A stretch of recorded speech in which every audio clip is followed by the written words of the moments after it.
lari kebanyakan easy run. Saya kebanyakan lari easy run. Mungkin sekitar 70-80% menurut saya easy run.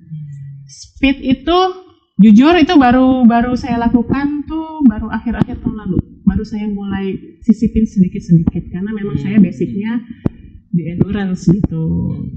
Saya otodidak. Saya tidak pakai coach. Jadi kalau misalkan pakai coach itu lebih baik gitu kan. Jangan diikutin. Cuma saya otodidak. Kenapa saya tidak pakai gitu ya? Keterbatasan waktu. Jadi saat ini saya itu ibu rumah tangga tanpa neni, tanpa ART. Jadi ya harus luar biasa. Pintar-pintar ngatur waktu gitu kan. Jadi makanya kenapa saya nggak bisa ikut coaching karena khawatirnya saya miss the target gitu. Jadi memang adaptasi, strength training, mileage per minggu juga harus dapat. Kalau memang misalkan kita kayak saya mau ultramaraton 77 kilo gitu. Itu harus dapat. Berarti maksudnya tadi sih poin pentingnya karena regulasi tubuh itu kan juga beda ya. Maksudnya lari berjam-jam kan juga siang malam yang biasanya mungkin nggak terbiasa perlu dilatih dulu nih. Latihan lari malam. Terus misalkan tadi makannya juga kan makannya karena begitu lari berjam-jam 8 jam gitu kan toh juga kalau tiba-tiba yang dia ada makan siang atau jadinya kan kalau misalnya nggak terbiasa malah sakit lagi perutnya atau apa. Nah itu juga kalau misalkan di trail kita juga harus sudah terbiasa atau misalnya membiasakan latihan tuh habis makan siap-siap lari itu harus sudah terbiasa gitu. Dibiasakanlah dikit-dikit. Karena kan kalau nggak biasanya kalau orang yang nggak biasa perutnya sakit gitu kan atau malah keluar lagi gitu. Juga harus biasain. Jadi adaptasi. Tapi Teh yang saya penasaran dalam waktu persiapan ini lebih ke di rumah ada beban gym atau anak dijadikan bebel. Aku investasi. Gitu anak jadi ini. Gila luar biasa banget ini. Tadi ya aku sering ke gym. Cuma semakin kesini kan aktivitas di rumah makin banyak ya gitu kan. Antar jemput anak juga harus on time. Jadi aku investasi kayak dumbbell, kemudian buat pull up itu ada di rumah gitu. Terus buat lateral band juga, band itu ada gitu. Jump rope. RTT 1 SMP dua.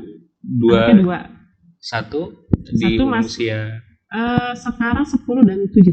10 dan 7. Oke. Enggak pengen diikutin lari juga deh. Mereka minatnya beda. Oh iya, minatnya beda. Udah sering gitu, cuma minatnya beda. Mereka biasanya kalau nemenin aku lari nih, mereka naik sepeda. Gitu. Jadi nemenin gitu. Tetap bisa sama-sama gerak. Suami naik motor ya. Kurang ajar dia. Suami biasanya ikut lari. Kita lari berempat gitu. Suami juga. Luar biasa. Tapi yang paling rutin kalau sama keluarga tuh pagi kayak weekend gini. Weekend kalau pas nggak les anak-anak libur karena weekend jadi les mereka sesinya semua ke weekend gitu. Ketika lagi libur lesnya pagi biasanya anak saya bawa sepeda saya lari. Oke. Ya, kita ngikutin aja. Gitu. Asik juga ya, luar biasa. Itu guys. Nah kita kalau biasa banyak keluarga larinya 1 kilo selebihnya jajan. Belok tuh cari yang CFD itu kan banyak jajan ya. Banyak jajan kalau dari CFD benar. Tapi baik lagi sih emang niat dan motivasinya ya. Sehingga itu yang akhirnya regulasi biar nanti habit-habitnya sama disiplinnya ini karena kan mungkin fenomena sekarang juga ya yang saya tahu kan karena mungkin screen time-nya tinggi sebenarnya akhirnya anak sekarang tuh mungkin termasuk saya secara distraksi tuh lebih tinggi deh sehingga dari data yang saya punya tuh untuk akhirnya disiplin tuh akhirnya ada problem karena jadinya ya udah gampang terdistract banyak melakukan banyak hal tapi kan sebenarnya fasenya tidak lagi di fase itu gitu akhirnya disiplin tuh menjadi PR. Nah selain tadi ada motivasi dukungan lingkungan tentunya keluarga gitu ya itu jadi matters gitu. Iya. ada nggak hal yang mungkin jadi pegangan teteh juga apa yang disampaikan suami atau anak-anak? Akhirnya mau terus untuk wah ini jadi motivasi keluarga banget. Apalagi tadi di awal kan tadi menyampaikan untuk keluarga, ini semua kan ini untuk keluarga gitu ya, untuk sehat Nah itu ada nggak, pernah nggak suami atau anak-anak menyampaikan sesuatu sehingga itu membuat teteh termotivasi untuk ayo gue harus lari lagi nih. Nah, kalau dari suami ya, jadi dia pernah bilang gini, semenjak kamu lari, kamu beda. Dia bilang, bedanya gimana? Lebih happy, lebih ceria. Dia bilang, mood kamu kayaknya bagus gitu. Karena kan kalau perempuan ya terutama ya, apalagi jelita nih, jelang usia 50 tahun. Jelita. Saya kan sudah masuk jelita gitu. Siap. Hormon itu kan naik turun ya. Apalagi kalau wanita ada namanya pada saat mau menstruasi itu ada PMS. Moodnya itu pasti tahu kan gitu kan, swing moodnya itu jelek banget gitu kan. Di situ tuh bisa lari tuh bisa benerin mood kita. Kadang saya misalkan, pusing atau lagi nggak enak nih, saya ngomong sama suami saya, aku lari ya, iya lari aja gitu dia bilang. Karena pas saya balik, saya sudah sumringah ya, ceria, hahaha gitu. Jadi suami juga tetap support gitu kan.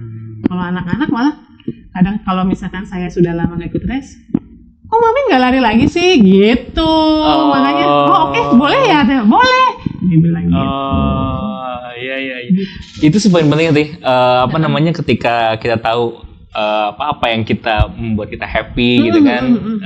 Ya pasti dalam hidup ada aja suatu hal gitu. Cuma ketika kita tahu apa yang membuat kita happy, kita melakukan itu, dan itu secara energi bahan bakar tuh akan lebih sustain tuh. Iya. Ya kan, menjadi seorang ibu kan juga bukan berarti terus petualangan kita berhenti. Gitu kan, masih ada hal-hal yang bisa kita lakukan tanpa mengorbankan keluarga. Nah ini dia. Itu dia. Setiap mau race, setiap mau lari, saya pasti minta izin ridhonya suami. Jadi beliau pun tahu gitu kan. Itu yang pertama tuh, ridho dan izin suami. Iya. Ini krusial sih. Karena banyak juga yang akhirnya ngerasa, udah nikah, ada tanggungan nih, anak segala macem. Jadinya impiannya malah terkubur. Nah itu makanya kan bukan berarti terus terkubur ya. Petualangan kita masih bisa berlanjut gitu. Mungkin dengan cara yang berbeda. Asal dikomunikasikan dan di-adjust lagi gitu ya. Betul itu sih. Kalau kita terusin ini jadinya podcast keluarga deh. Oke. Mau kembali lagi ngasih tahu buat rekan-rekan dan terima kasih buat UMKM yang udah support. Nah sekarang udah ada tampilannya teh. tadi belum ready timnya. Maklum baru pertama.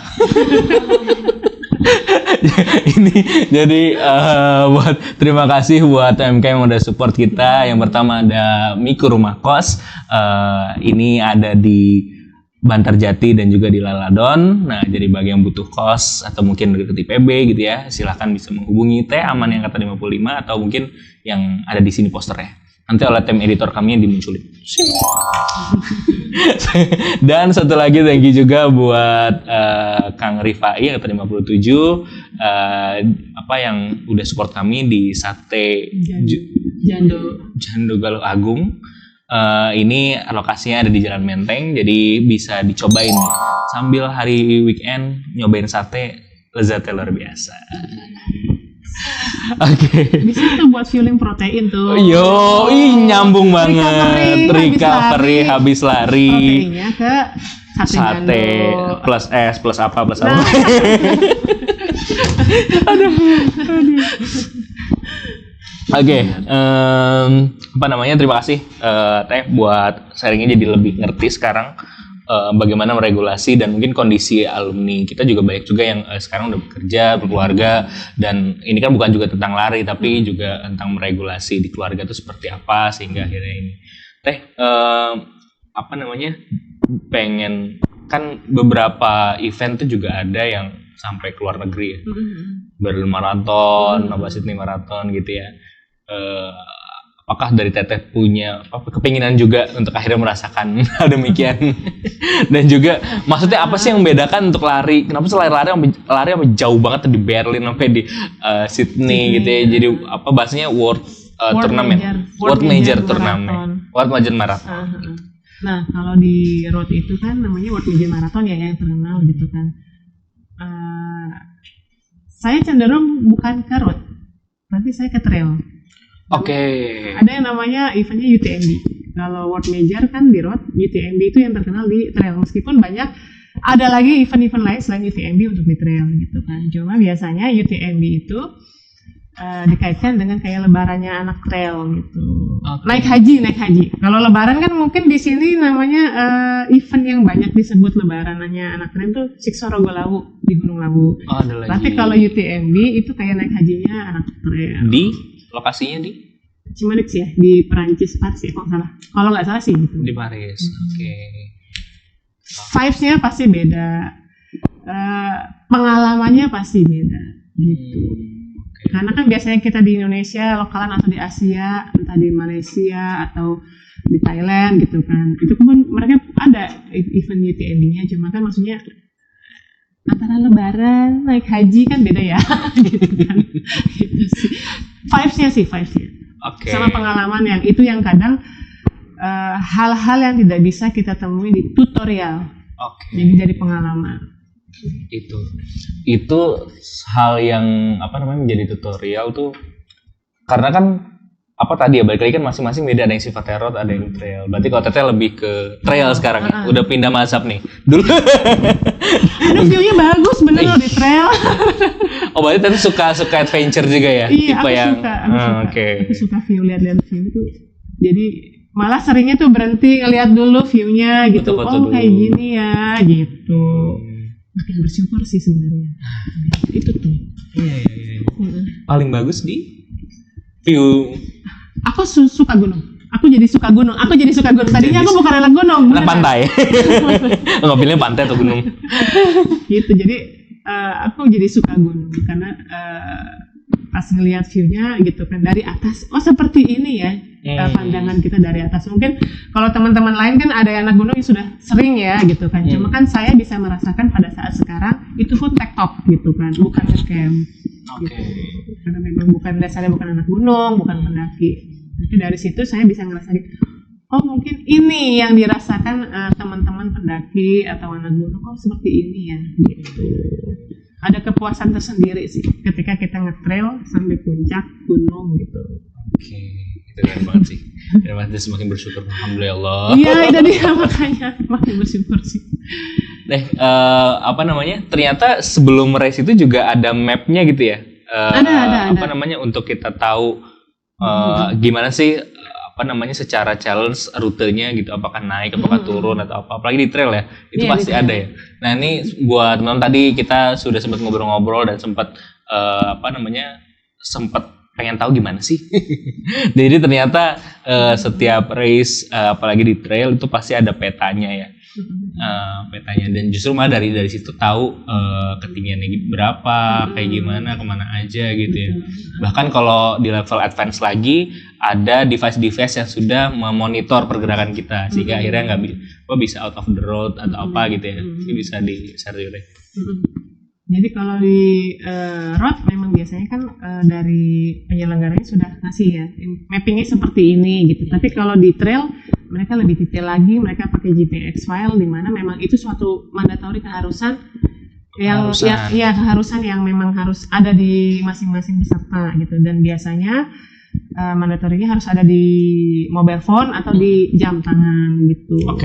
Sebagai acuan kita pada saat lari, jangan sampai nanti kita nyasar atau salah rute, karena itu kan sangat bahaya ya kalau misalkan sampai di hutan nyasar. Nah itu sampai nyasar gitu kan. Makanya biasanya kalau di trail itu GPX file itu sangat-sangat critical crucial gitu. Dan jangan lupa mendownload yang paling update. Jadi saya pernah punya pengalaman di salah satu event ya itu kan. Tadi saya cerita ke Mas Tarik di jam 3 dini hari itu diupdate. Jam 3 dini hari diupdate, sedangkan paginya kita sudah lari gitu. Jadi sering-sering ngecek lah gitu. Itu sih pengalaman saya ya gitu kan. Jam 6, jam 7 lari ternyata jam 3 dini hari diupdate yang baru gitu. Nah, ini contoh waktu itu di Mantra. Mantra kemarin 68 kilo. Bisa guys dulu teh. Mantra di Gunung Arjuna. Ini 68 kilo di di Welirang ke Arjuna. Welirang Arjuna. Welirang ke Arjuna. Oh, antar gunung, guys. Oh iya ya. Jadi ada jaraknya dan juga elevasinya ini ya. Nah, ya dari sini kan dari GPS file kita tahu distansinya berapa gitu kan, elevasi nanti yang harus kita tempuh berapa.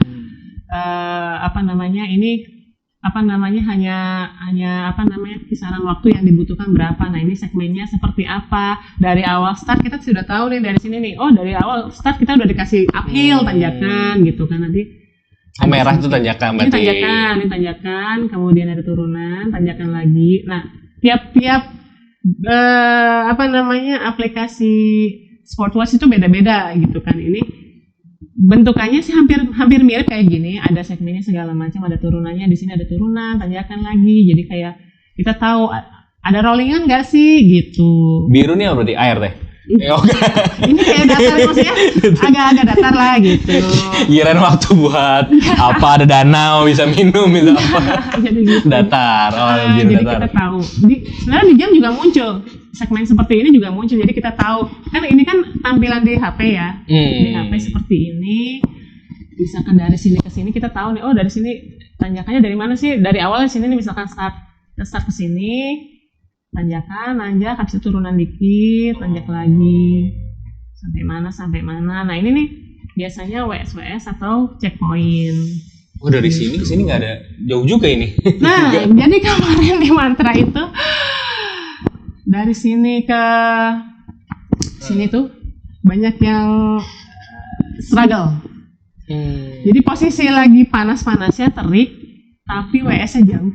Oke. 16 km kurang lebih 16 km itu banyak struggle gitu. Itu banyak faktor ya gitu kan. Memang harusnya sih kita sebagai peserta itu jangan pernah depend sama water station. Lebih baik kita bawa sendiri daripada kekurangan. Kalau saya prinsipnya begitu. Jadi memang dari awal ikut trail saya nggak pernah depend sama WS. Kalau ada berlimpah syukur, kalau enggak ya kita sudah punya backup sendiri. Oke. Sama juga bawa first aid gitu kan, jangan pernah sekali-sekali depend sama event gitu kan, karena kan peserta itu banyak, kita nggak pernah tahu mereka cukup nggak sih medik gitu kan. Mediknya entah itu spray penghilang rasa sakit atau obat-obatan yang memang biasa kita konsumsi kan belum tentu ada di situ gitu. Jadi biasanya kitnya apa sih teh kalau at least banget tuh, apalagi di trail gini kan, biasanya kan ada yang bawa tas kecil gitu, mandatory bisa di share deh apa aja sih mungkin at least untuk alat-alat yang nempel di tubuh nih buat lari gitu kan, biar nggak berat juga. Mungkin awal-awal udah kasih tas ransel ya berat tuh dong. Sebenarnya tiap race trail itu memang sudah ada list mandatory gear-nya ya. Ada yang mandatory, ada yang rekomendasi. Mandatory biasanya first aid itu pasti ada. Diesel fluid itu pasti ada. Terus buat apa? Oh, minta tolong ya kalau minta tolong gitu kan. Kemudian ada lagi snack atau energy gel ya. Energy gel atau snack itu juga mandatory.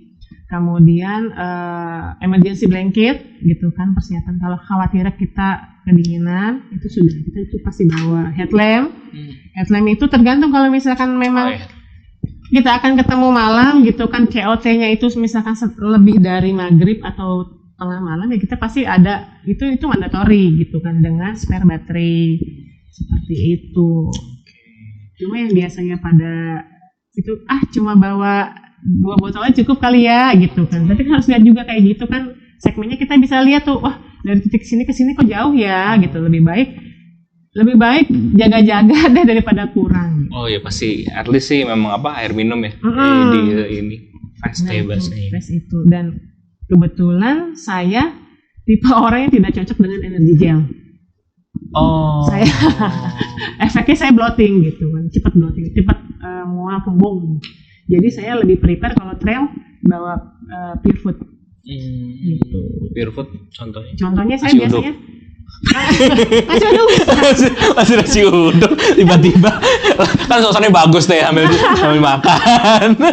Nasi uduk. Tapi bisa saya bawa nasi. Kalau misalkan daerah-daerah sini kan maksudnya Jabodetabek kita masih bisa beli onigiri atau bikin ya. Oh, iya, Kalau misalkan kayak kemarin di daerah, saya lebih cenderung ke nasi goreng, kasih telur dadar sama suiran ayam, jadiin satu plastik di bener-bener kecil-kecil gitu.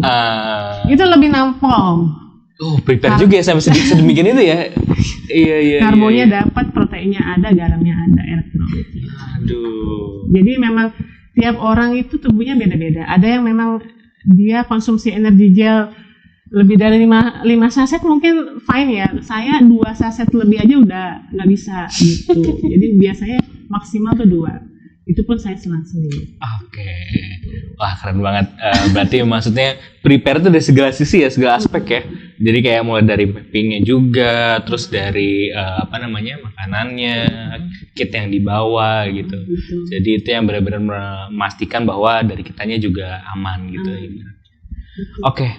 Teh, jadi ini dari tim sebelumnya pernah membuka Q&A bagi teman-teman yang sudah bertanya di Instagram Haska dan juga Instagram Skill Up gitu ya. Ini ada beberapa pertanyaan yang sudah rangkum oleh tim, mau coba tanyain gitu. Karena kemarin kita udah spill apa sih narasumbernya bergerak di bidang apa gitu, sehingga udah ada nanya. Jadi tapi karena nggak spesifik Teteh gitu, jadi akhirnya ada yang kemana-mana. Nah, ada yang bertanya yang masuk ke kita adalah yang pertama, olahraga apa yang cocok untuk pria lebih dari 45 tahun? Apakah lari bisa termasuk salah satunya? Pria 45 tahun. Ini menurut saya ya. Iya, silakan. Menurut saya 45 tahun. Kalau misalkan Akang mau lari, berarti mulainya larinya lari santai atau jogging ringan. Itu sih yang. Kemudian jangan lupa juga latihan beban. Latihan beban untuk usia di atas 45 tahun itu berbeda dengan teman-teman yang usianya masih muda. Dengan tingkatan bebannya juga pastikan masih lebih dari awal beban tubuh sendiri. Nanti kalau sudah terbiasa baru dinaikkan lagi pakai tambahan beban lainnya, bisa pakai dumbbell atau kettlebell gitu kan. Tapi tidak perlu yang sampai ngoyo. Renang juga bisa jadi opsi juga. Renang. Dia kan iya sih benar. Maksudnya dibandingkan lari dia low impact ya, dibandingkan lari ya gitu kan. Juga kan itu juga bisa melatih otot lutut juga gitu. Atau ya itu kalau mau lari ya lari santai atau slow jogging gitu. Saya tuh ngelihat Teteh knowledgeable juga ya, maksudnya update juga ya terkait mengenai pengetahuan tentang tadi gimana caranya untuk lari, terus akhirnya yang safe itu seperti apa, terus juga ini harusnya yang aman tuh kayak gimana. Itu Teteh browsing atau nyari atau itu dia. Membantu kan ChatGPT dan Gemini ini? Sebenarnya karena saya tipenya observer, saya biasanya literasi dan diskusi sama teman-teman yang memang lebih senior, lebih dulu mereka berkecimpung di situ. Tapi pastikan bahwa yang jadi acuannya itu memang benar-benar yang memang mereka itu paham, sudah punya pengalaman yang cukup gitu kan. Dan rata-rata sih kebanyakan saya alami sendiri gitu. Karena ya itu balik lagi, pengalaman tiap orang berbeda. Bisa buat masukan kita tapi jangan dijadikan perlu di filter dulu. Betul. Nggak semuanya cocok dengan kita. Mungkin cocok di mereka, belum cocok di kita. Make sense sih. Karena kalau nggak dibarengin dengan tadi, jadinya so tahu jadi malah nggak berprogres juga ya. Karena olahraga gitu. Karena apalagi kalau lari tadi ya, kalau butuh coach atau nge-gym juga. Kalau asal sembarangan nggak jadi nih otot nih, bahkan udah balak-balik. Nah itu dia makanya. Oke. Siap, thank you Teh. Ini ada lagi yang nanya Teh. Gimana caranya lepas rasa malas buat olahraga? Karena kadang mikir udah capek duluan jadi nggak jadi.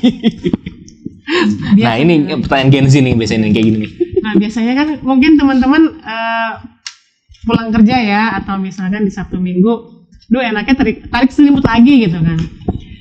Ini baru semalam saya bahas sama suami saya beneran. Jadi latihan podcast lu ternyata deh guys. Bukan. Jadi kita lagi ngebahas lari gitu kan, ngebahas kemarin kemarin kan saya rest gitu karena terus kita ngobrol santai gitu kan.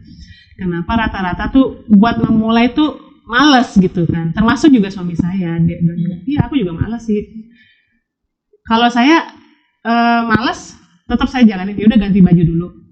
Kalau misalkan susah ganti baju untuk kayak misalkan buat lari ya, stretching dulu deh. Stretching, pemanasan. Dari situ kan nanti beda, nanti auranya beda. Maksudnya vibes-nya beda. Kok kayaknya enak nih ganti baju gitu kan. Untuk lari itu 1-2 kilo pertama tuh berat. Silakan dicoba. 1-2 kilo pertama tuh berat. 2,5 ke atas itu akan semakin ringan karena kan lari kan itu ngeluarin dopamin, endorfin, serotonin gitu kan. Nah itu kan yang pengen lagi masih kuat nih kayaknya nih gitu kan, tambah sekilo lagi atau tambah 500 meter lagi kayak masih kuat deh gitu. Jadi memang pertama tuh coba stretching deh. Stretching dulu. Keluar rumah dulu aja pokoknya. Kena matahari. Kalau saya biasanya, saya pribadi anak-anak berangkat beresin semua, kadang kayaknya enakan drakor gitu ya, Netflix gitu kan. Itu pasti masih ada ya? Masih ada. Cuma saya langsung dulu deh, stretching dulu. Beres stretching, kok kayaknya enak ya buat pemanasan gitu. Oke. Saya bisa gitu, kok enak ya, dari pokoknya stretching dulu deh, nggak perlu ganti baju dulu. Kalau saya pribadi, saya stretching dulu, bikin mood enak, lanjut ke pemanasan. Kayaknya udah panas nih, enak, ganti baju, lari. Dan saya kebetulan saya tim siang larinya, jam 8 ke atas. Nggak takut kepanasan, hitam, segala macam? Enggak. Kan biasanya kan berpamper ciwi-ciwi kan, nggak usah panas. Mungkin orang udah terbiasa lari pagi ya, tapi tidak banyak orang yang terbiasa lari siang. Apalagi teman-teman misalkan mau punya race HM atau FM gitu kan, dimana pasti sudah bisa mengira, oke, start jam 4, jam 5, kira-kira aku finish berapa jam gitu kan. Harus adaptasi juga gitu kan. Saya di trail lari berjam-jam, harus bisa kuat di tengah hari, di malam hari, di sore tidak tidur, itu pun juga harus adaptasi. Dari malam tadi 9:30 sampai siang, pagi. Gitu. Jadi memang ya tanggung jawab sama race yang sudah didaftarkan gitu, dan adaptasi. Karena nggak murah guys. Nggak murah ya. Boleh di-spill. Nggak murah. Kalau kisaran bisa kita spill kisaran untuk mengikuti trail tersebut.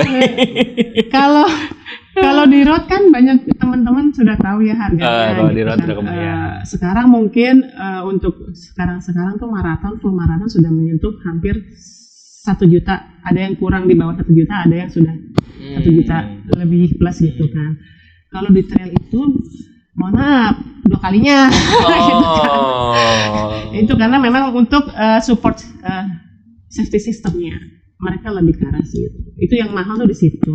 Kita lari di gunung, ada bapak di gunung, itu tidak sebanyak tim penyelamat ya, tim medik di road.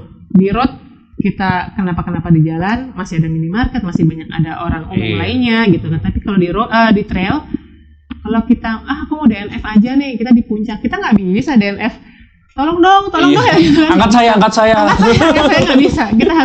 Kita tanya titik evakuasinya di mana, titik evaknya di mana, misalkan ya udah kakak turun 5 kilo ke bawah, mau nggak mau ya jalan sendiri, turun sendiri gitu. Di situ. Jadi kalau teman-teman yang mau lari di trail, tadinya di road, persiapkan nggak cuma gear doang, bukan cuma karena FOMO, tapi skillnya juga di upskill, kemudian mentalnya, persiapannya, latihannya di berbagai medan. Jangan karena FOMO ya, karena di trail itu berat, beda sama road. Beneran. Kalau road masih boleh lah. FOMO dikit boleh lah. Tapi kalau udah di trail, cobain dulu hiking atau trekking dulu lah. Iya. Timik-timik tipis-tipis dulu. Pokoknya baby step deh, mendingan lebih baik baby step daripada FOMO malah ujungnya cedera. Gitu. Nah, itu dia guys. FOMO boleh asal jangan cedera deh gitu. Gimana caranya latihan? Sama kalau teman-teman yang mau pengen ikut kan biasanya juga aku malas nih sendiri gitu. Salah satunya mungkin dengan komunitas atau event. Nah, buat alumni Smakbo di kami ada yang namanya Haskaranas. Haskaranas. Nah, lu udah dipromosiin. Saya kan nggak ada yang muat aja ini. Haskaranas. Haskaranas gitu. Nah, mungkin bisa di-share teh agenda yang biasa dilakukan Haskaranas. Sama itu kapan aja sih? Apakah di setiap minggu ada atau mungkin kapan aja mungkin bisa di-share. Jadi mungkin buat teman-teman yang pengen bergabung bisa langsung join di sana teh. Di Haskaranas itu sekarang kaptennya dipegawai sama Kang Ubay dengan timnya Teh Erni dan kawan-kawan. Kalau misalkan teman-teman mau gabung, silahkan kontak ke IG-nya Haskaranas. Nanti bisa masuk ke WA grupnya. Di situ biasanya diinformasikan kapan kita mau ada acara lari bareng. Oke. Gitu. Sekarang nggak cuma di road, sekarang tuh sudah merambah ke trail juga. Jadi Kang Ube dan kawan-kawan itu sudah punya jadwal-jadwalnya, kapannya gitu kan, nanti diinformasikan waktunya segala macam. Dan tentunya ada guidance ya bagi yang baru join. Aku nggak ngerti apa-apa nih teh, tapi tentunya dengan kakak-kakak yang baik hati, tentunya akan dipandu supaya adik-adik tidak cedera. Nah, justru karena Haskaranas ini jadi memang merangkul semua ya. Oh, merangkul semua. Dari yang newbie gitu kan sampai yang sudah terbiasa. Yang lamar yang baru semuanya sama. Semuanya sama. Jadi nggak usah khawatir, nggak usah takut, nggak usah malu gitu. Nggak usah malu. Karena semua yang elit, semua yang pro itu pernah newbie gitu. Pernah newbie. Itu guys. Silakan bagi yang mau join lari dan suka lari, bingung mana gitu kan, tinggal join Haskaranas tadi di IG Haskaranas gitu ya, bisa di follow dan nanti ada panduannya. Oke, terima kasih teh. Mungkin terakhir juga ada yang mau disampaikan. Aku sendiri sih sangat insightful sekali, terutama tadi ya, bahwa olahraga sebenarnya bisa apapun, cuma kalau memang itu tujuannya adalah untuk masa depan dan pengen mendampingi keluarga, itu insya Allah secara bensin, secara kita sustain itu akan lebih terasa karena ada sesuatu yang kita pengen achieve gitu ya. Oke. Ada lagi mau disampaikan terakhir teh buat teman-teman alumni Semakbo nih yang lagi mendengarkan?